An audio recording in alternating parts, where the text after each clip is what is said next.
Terrible mass shooting in the Atlanta area yesterday.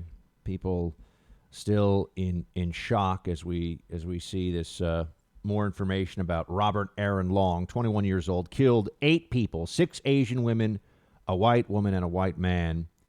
3-hour crime spree, 3 different spas. I'm sorry, this was on Tuesday, and there's a lot of video of this that's now circulating, and this is one of those moments where you have seen somebody who is clearly deranged and evil, and it's just an awful story. We live in a very big country with a lot of individuals who, unfortunately, when you got 330 million people, it only takes a handful of evil crazies to create an incident like this, or will continue to create incidents like this over the course of a year. What do we do about it? Well, there's the first reaction, which is that we want law enforcement to take action and there to be swift justice. But then there's the immediate politicization that happens in the media now, too. You see this all over the place. Let's stick with the facts here, shall we? Robert Aaron Long has said that he was a sex addict and that he was targeting these massage parlors for what was effectively a mass assassination because they were a temptation to him. That's what he said. Now, I understand that you can't always take the word of a clearly deranged and evil person on their motivations, but this does seem to line up with his past. He did go see sex addiction treatment. This guy seems to be something of perhaps an incel. It reminds me of the guy who out in California wanted to shoot the sorority sisters. And who was a wealthy guy, but would make kind of a well-off, spoiled brat guy who would make these videos in his car and said that he was going to go shoot these women. So I believe his name was, I'll look it up. I don't want to say the wrong name. But here's what the Democrats have turned this into right away. I mean, and this is where we're heading towards. We have a terrible incident, a mass shooting, and now it's, well, what are all the political lanes? And the first one that you see from the news media in an incident like this is that they still find a way to blame this on, to blame this on Donald Trump. Here is Representative Chu on the murders in Georgia. Play 3. Actually, this day was coming because it's been a whole year of ugly rhetoric by Donald Trump, who used the word China virus, Wuhan virus, and even Kung flu to describe COVID-19. And we saw a spike recently in places like New York and in California, ugly actions against the elderly and the more vulnerable, including an 84-year-old Thai man who was assaulted and murdered in San Francisco, a 91-year-old man who was assaulted and pushed to the ground in Oakland, Chinatown, and in my own city, a man who was beaten with his own cane and then lost part of his finger. So we need to bring attention to this so we can stand together to combat anti-Asian hate crimes. Anti-Asian bigotry is absolutely disgusting. Bigotry of any kind against an individual for their ethnicity, their skin color is the most disgusting immorality that you can come up with. And yet we're going to talk about the politics of this, and we're going to say this is Donald Trump's fault. They're going to have to actually deal with the facts. We have to actually look at what really happened here.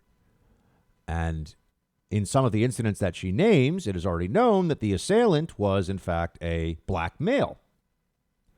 Now, I'm not saying, because there obviously are people who are fit that profile, who are Trump voters, but I have a feeling that there's a pretty high likelihood that some of the individuals who are African American and who attacked, in some cases killed, Asian Americans in some of these incidents, it didn't have a darn thing to do with Donald Trump or the Wuhan virus or anything else. You see, when there's an incident that they can turn to their political favor, they are quick. They are quick to run with the story before they even let any of the facts get in the way. And that's what they did right away. That's what they did at the first opportunity with this.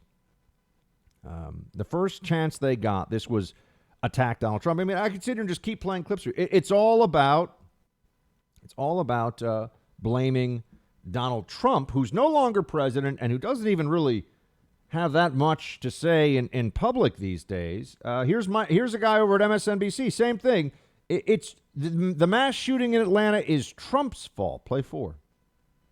We've been talking about things that have been in existence in America for quite some time, but enhanced over the last 4 years with the presidential seal of approval given to intolerance, given to fear, given to suspicion, given to anger, given to saying very little about racial strife in this country and the causes of it, never addressing it, of lying about nearly everything you can imagine, from the dangers of the virus to the dangers of racial animosity and what it's doing to our country. And the root of it is in the former president's 4 years, in his language and in his behavior. And we're still living it. We're still playing it out, and it affects us every day. Now, Donald Trump didn't pull the trigger in Atlanta, but Donald Trump certainly was responsible for the anger and the fear and the suspicion that exists in great degree in this country, much more so than ever in the past. And he's not to blame for a history of racial strife in this country, but he certainly is to be blamed for enhancing it with his inaction and his cowardice in addressing it. Blamed for this shooting, Donald Trump somehow. I mean, you've got to stretch very far to find a way to make this about Donald Trump. This guy had a sex addiction. He's clearly deranged. He's clearly evil. But it's because Donald Trump? Really? I just want to know, in 5 years, in 10 years, when there's another mass, there have been mass shootings before this. Unfortunately, there'll be mass shootings after this. Will it still be Donald Trump's fault? I mean, this is pathetic. I mean, this isn't a serious argument they're making, are they? Well, no, they think it is. They believe this. You know, what's notable is that we're told that there's this big spike of attacks on Asian Americans. I mean, Asian Americans predominantly, sometimes Asians perhaps who are in the country who are not citizens, but Asian Americans. And it's concerning and it's wrong, and there needs to be action taken here. But we don't really hear very much about who's responsible for the attacks. And what the media then does is they fill in this narrative of, oh, it's actually white supremacy. And that's what they've been doing for the last week or so. There's been a huge spike in attacks on I should say huge spike. There's been a surge in attacks on Asians, on assaults against Asians in the last year. And most of the attacks that you'll see, most of the news stories are involving individuals who are not white. So it's interesting that white supremacy is behind this. In fact, I found a graphic of FBI data based on the number of violent incidents against people, white, black, Hispanic, and Asian. And then the offender, the percentage of offenders. And sure enough, it's unsurprising, I'm sure, for you to hear that most violence occurs within ethnic groups. So white people are responsible for most violence against white people. Black people are responsible for most violence against black people. Hispanic and Asian, the same thing. Black assailants, according to this FBI data, are responsible for this was for 2018, so this is not for even this year. In 2018, we're responsible for 27.5%. I'm sorry. Yes, 27.5% of attacks on Asian Americans.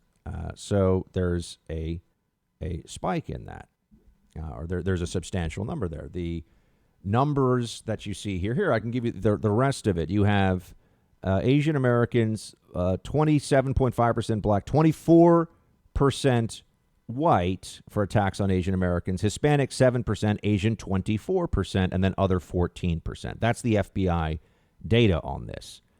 So the African American population of the United States is about 13, 14%, something like that. The single most likely perpetrator for violent assaults against Asian Americans based on the FBI data from 2018. Now, we don't have this year's data yet, but we're African Americans.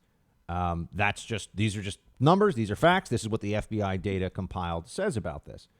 And I think it's interesting because we're told, and by the way, attacks on Asians are there is a spread. I mean, it's pretty widely distributed. You have Asians attacking Asians, you have whites attacking Asians, you have blacks attacking Asians, you have a very small number of Hispanics attacking Asians, but it does happen. But we're told that this is all about white supremacy and that this is Donald Trump's fault. Well, I mean, what's the data? What's the actual support for that in the numbers? Why would that be the case? Yes, I guess it's possible that a number of the black and there's recent high profile cases. I mean, there was somebody who was somebody just killed in San Francisco, Asian American, in what they thought was a hate crime attack, and the attackers were two black males.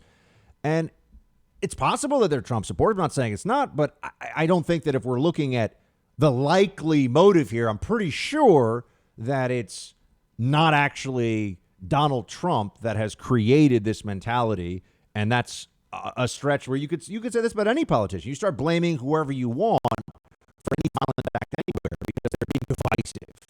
Someone saying things that are divisive can't then be used to claim that a person who attacks another human being who breaks the law isn't fully responsible for their actions, or isn't shouldn't be viewed, that their motivation shouldn't be viewed based upon the actual circumstances around them. Blame Trump, basically, is what this comes down. Blame Trump. Oh, and blame white supremacy, which we're supposed to believe is everywhere. Our whole country is just soaked in white supremacy now. What a horrible, awful thing. What a terrible way to view the greatest nation that has ever existed on the planet. But this is what the left believes now, and they'll even take a terrible, tragic incident like this, and they will use it as an opportunity for politics. And that's what they're doing. Hey, Team Buck, thank you so much for watching The First on YouTube. If you like this video, please click that little thumbs up button so then it will log as liked. And also, if you want to see more great content from The First, please click subscribe.